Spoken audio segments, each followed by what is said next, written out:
ketemu lagi bersama aku Nimade Adinda Prajaswari, NIM 2213521039.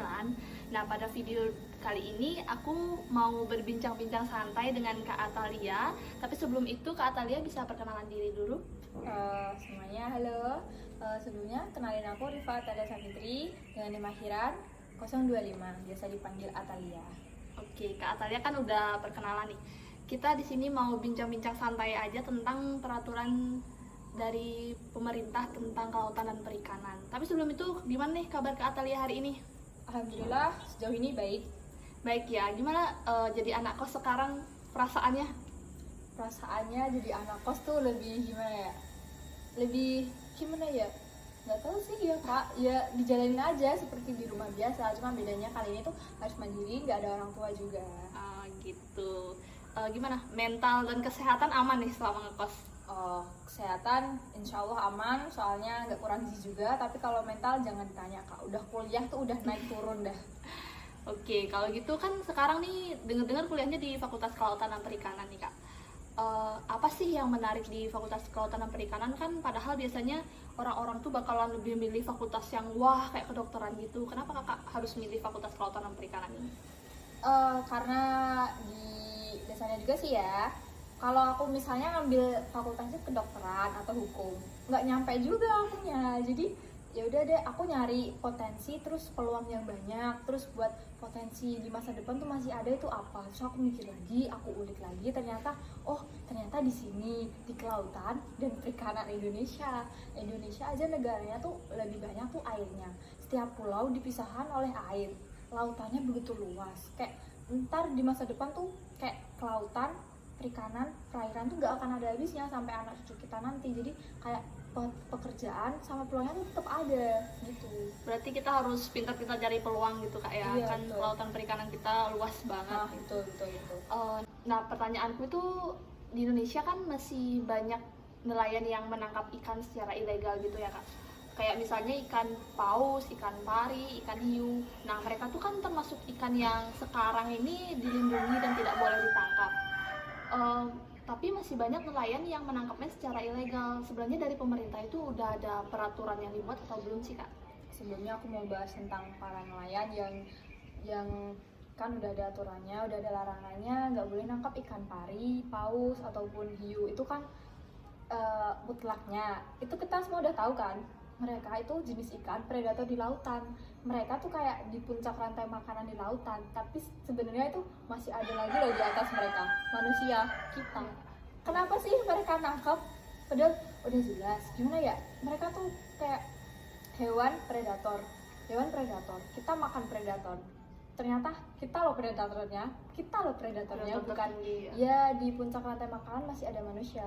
Terus manusia dimakan siapa? Nggak ada kan? Oke.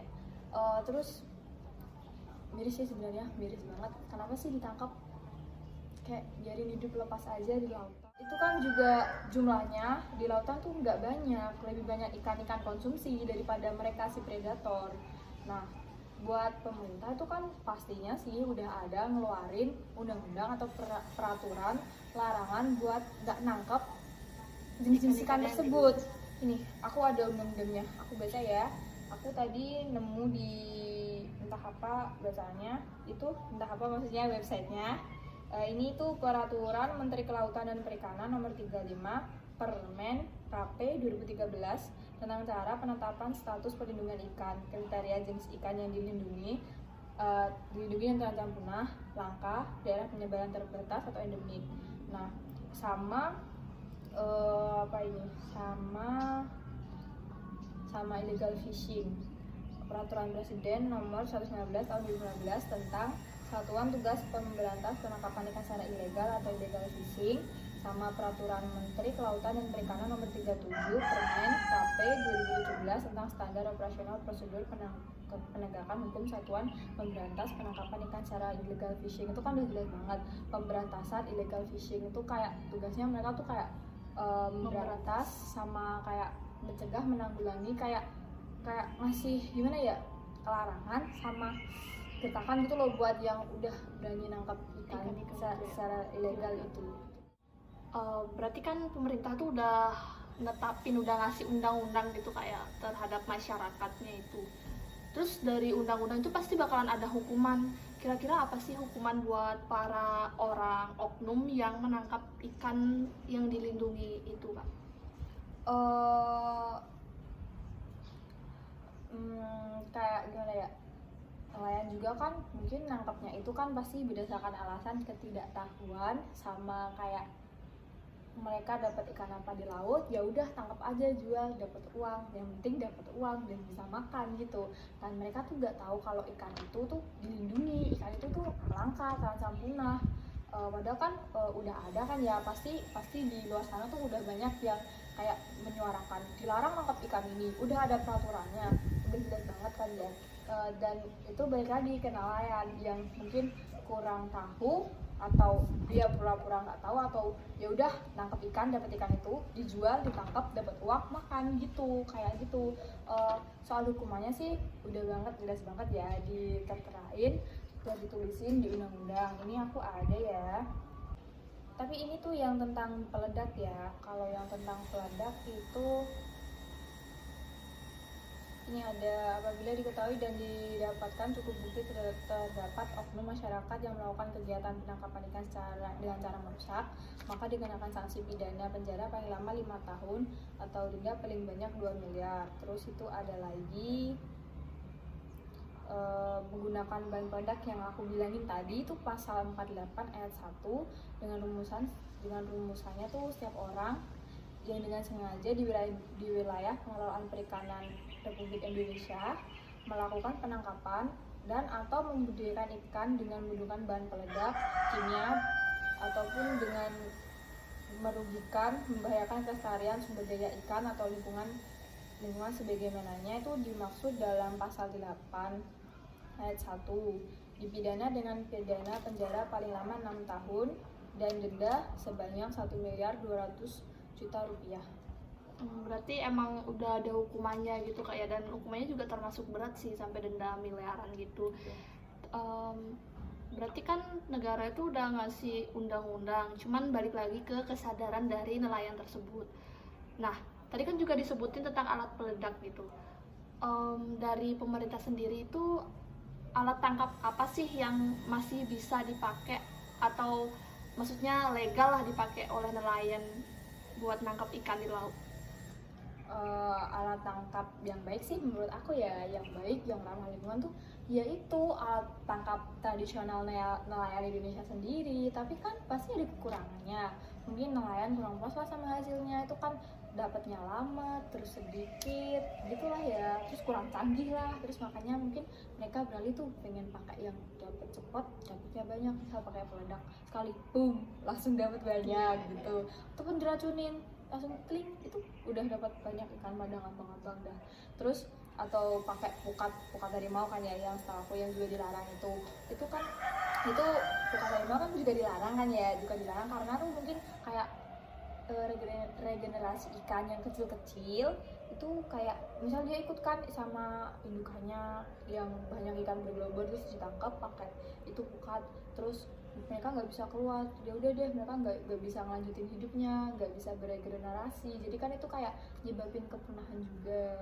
Berarti pemakaian yang dibolehin oleh pemerintah itu yang kayak penangkap nelayan yang manual gitu, kayak yang pakai jaring secara manual gitu. Ya, tapi itu kurang efisien sih, maksudnya dapatnya juga nggak banyak, terus lama juga, kasihan juga sih nelayan. Berarti PR untuk negara itu lebih ke teknologinya, cara penangkapannya biar tetap ramah lingkungan tapi dapat ikannya banyak gitu ya. Iya. Tanggapan Kakak sama undang-undang yang udah ada ini gimana sih?